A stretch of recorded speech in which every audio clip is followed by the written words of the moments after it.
Why is it important for you now? The last 2 years you've started making content. Why do you think everybody should make content? What are all the upsides you've seen in your life? Some of the unexpected ones too, please, that have resulted from you becoming a content creator. What's the most unexpected one? I wanted every single person that I wanted to reach out to pick up my phone call. Like, I don't ever want to be the person standing in line at the club. I want to own the club. I want to get the invite. I'm actually, another good example.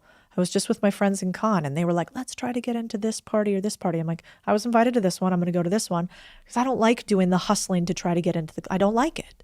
I've never liked it. It's probably like I should get better at it. I should get over myself. Who cares? But I was like, I'm not going to try to like finagle my way in. That's the short-term game, right? Right. And it feels gross and it feels thirsty. And I want to be thirsty. And so creating content is a way for you to have unfair access in a world. These days, how do I become friends with billionaires? Because they watch my weird content on laundromats and car washes and they see something in it.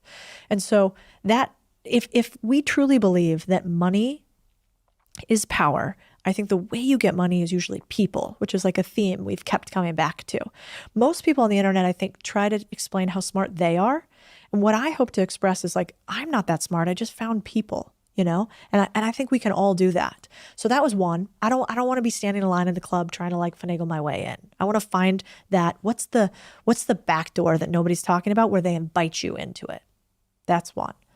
The second is, let's pause on that. Yeah, because I think that's not just a nightclub analogy. That is a philosophy towards every facet of your life, being the magnet or the peacock instead of the door-to-door salesperson. Yeah. Like, you know what I mean? Like, totally. All my companies have grown on this basis. All of my companies have grown on the basis. This is maybe one of my least shared business secrets is that all of my companies don't have outbound sales teams because we make content. And I know that 99% of my competitors are going to go the door-to-door salesman route. Yeah. They're going to go network at events. In the last 10 years, you have never seen me swanning around a network event. Content is networking. Yeah, I agree. You will never catch me. I won't have a business card. I'm not going to hand it to you. I won't even be there. On stage, out the back door, meet people. Hello.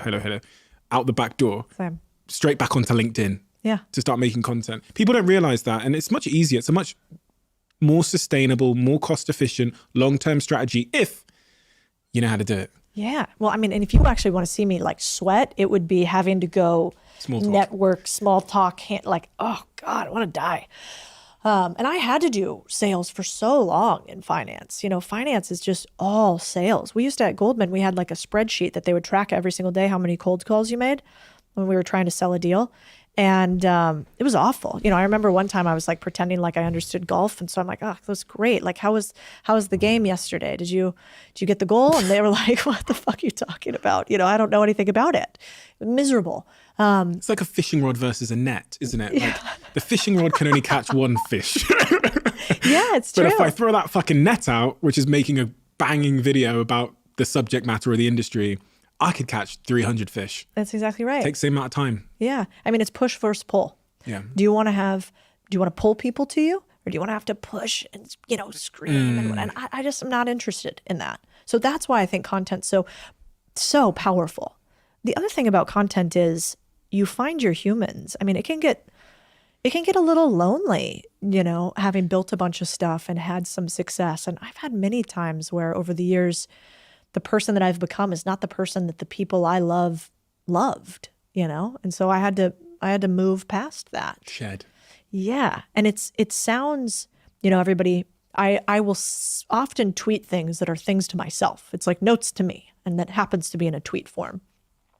And one of them is like, you get in a room with people who are smarter than you, and then you leave when that's no longer the case. And that's not saying that you get rid of friends, but typically they'll get rid of you. Like when you're outgrowing people, it's uncomfortable for the people that you've outgrown. They don't like to see that you are moving forward at such a fast progression. I wish it wasn't that way. But, I had a girlfriend that I was friends with for fucking, now I'm feeling old, but like, almost 20 years, like 18 years. And when I started getting like kind of notoriety on the internet, I didn't realize it bothered her, but it did. And so, at one point she's like, you're posting about all your other friends and not me. And I was like, oh, I only post business stuff. My parents aren't on, there's no personal stuff on there. I keep that pretty private. So I didn't realize that was important to you. And this was a rift that just like never healed. And so I think that happens continuously, but I like content because then I find the humans who actually want you to win, who like get super inspired by that. And when you find those people, I think it's worth more than the winnings. Amen. Amen.